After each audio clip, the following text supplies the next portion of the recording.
মানুষ আপনাকে কষ্ট দিচ্ছে, তাকিয়ে আছেন আল্লাহ। নিয়ামত, তাকিয়ে আছেন আল্লাহ। এবার আপনার সেই মানুষের দেওয়া কষ্ট তিল তিল তিল তিল করে আস্তে আস্তে সহ্য ক্ষমতার বাইরে চলে যাচ্ছে। আপনার রব তাকিয়ে আছে।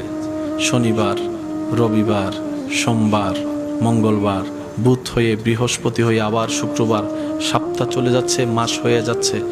আপনি শুধু রবের দিকে তাকায় সবর করে আছেন। রবের যেই দিন ইচ্ছা হবে, রব ফেরেশতাকে বলবে, কিরে আমার বান্দাকে মাসের পর মাস, বছরের পর বছর কষ্ট দিচ্ছে, সেইভাবে ধৈর্য ধরে সহ্য করে আছে কেন?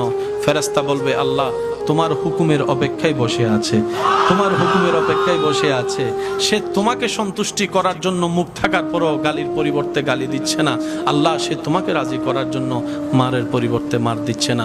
সে দুনিয়ার মানুষ সৃষ্টি তাকে কষ্ট দিচ্ছে, সে তোমার সৃষ্টিকে ভালোবাসা দিয়ে যাচ্ছে, মায়া দিয়ে যাচ্ছে, সেবা দিয়ে যাচ্ছে।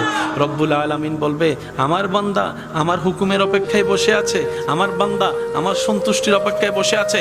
এত কষ্ট সহ্য করছে, বুক ফেটে যাচ্ছে, চোখের পানি পড়ছে, তারপরও সে ধৈর্য ধরে আছে। ইন্নাল্লাহা মা'আস সাবিরিন। ফেরেশতা জেনে রাখো, আজকে থেকে আমি আল্লাহ আমার এই বান্দার সাথে আছি। তার ধৈর্য ধরাটা, অপেক্ষা করাটা আমি রবের পছন্দ হয়েছে। সুবহানাল্লাহ।